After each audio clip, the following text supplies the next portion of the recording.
자, 외환시장은 어떤지 살펴보도록 하겠습니다. 대신경제연구소 최종석 연구원과 함께합니다. 연구원님 안녕하세요. 네, 안녕하십니까? 네, 오늘은 여객 쪽의 방향과는 좀 다르게 원화 강세의 모습으로 좀 출발이 됐는데요. 현재 상황은 어떻습니까? 네, 전일 급등을 나타낸 바 있는 환율이 금일도 소폭 상승 출발했습니다. 원달러 환율은 전일 대비 60전 상승한 1028원 50전에 거래를 시작했는데요. 미 국채금리 하락에 따른 달러와 약세에도 불구하고 당국 개입 여파에 따른 달러와 매도 심리 위축의 영향으로 상승 출발했던 원달러 환율은 현재는 보합권에서 등락을 지속하고 있습니다. 미국의 국채금리 하락이 달러와의 하락 압력으로 작용했습니다. 미국의 10년물 장기 국채금리는 전일 장중 2.52%를 기록, 지난해 10월 말 이후 최저 수준을 기록했는데요. 이 같은 국채금리 하락은 독일 중앙은행이 ECB의 통화 완화에 우호적인 입장을 피력하는 등 다음 달 유럽 중앙은행의 추가 통화 완화 가능성이 커진 데 따른 것으로 판단됩니다. 달러와 약세에도 불구하고 역외 환율은 상승했는데요. 뉴욕 차액결제 선물환 시장에서 NDF 원달러 1개월물 선물환율은 전 거래일 국내시장 현물환 종가 대비 65전 상승했습니다. 한편 전일 1020원대 초반에서 하락 흐름을 나타내던 원달러 환율은 외환당국의 개입 영향으로 단숨에 1030원 선까지 레벨을 높인 이후 1020원대 후반에서 거래를 마감했는데요.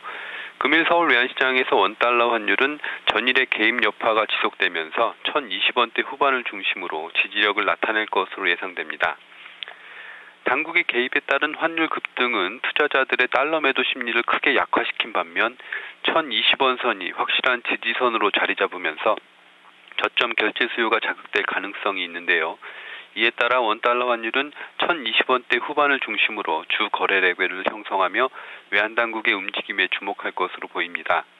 다만 한 가지 변수는 전일까지 이틀째 나타나고 있는 외국인의 국내 주식 순매수 지속 여부입니다.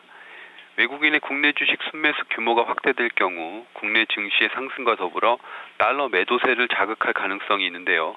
앞서 1020원대 중후반에서도 꾸준한 유입을 보인 바 있는 내고 물량의 추가 유입도 기대해 볼 수 있는 상황입니다.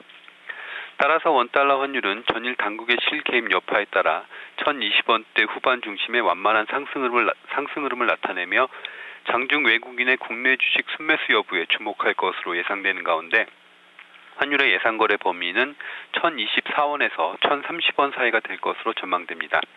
여전히 강세의 분위기인데요. 그래도 대내적으로는 지금 당국의 개입 경계가 상당히 좀 강하게 나타나고 있고 대내적으로는 이 달러의 강세, 유로화의 약세 흐름이 나타나고 있다라는 측면에서 본다면 1020원대가 좀 무너질 가능성은 좀 크지 않다라는 생각도 좀 가져보게 되는데요. 그렇게 봐도 되겠습니까? 네, 현재로서는 앞서 말씀드린 바와 같이 1020원 선이 당국의 개입으로 인해서 확실한 지지선 역할을 하면서 저점 결제 수요를 자극하고 있고, 하지만 이제 1030원 선 역시 당국의 추가적인 실개입이 나타나지 않는 한 그 위쪽으로 상승하기는 힘들기 때문에 당분간 1020원대 거래 레벨이 유지될 것으로 전망이 됩니다. 네, 좁은 박스권의 모습을 예측을 해봐야 되겠네요. 말씀 잘 들었습니다. 감사합니다. 네, 1020원대 환율이 당분간은 이어질 것이다. 오늘의 환율 예상 범위는 1024원에서 1031원 선으로 제시가 됐습니다. 대신경제연구소 최종석 연구원과 함께했습니다.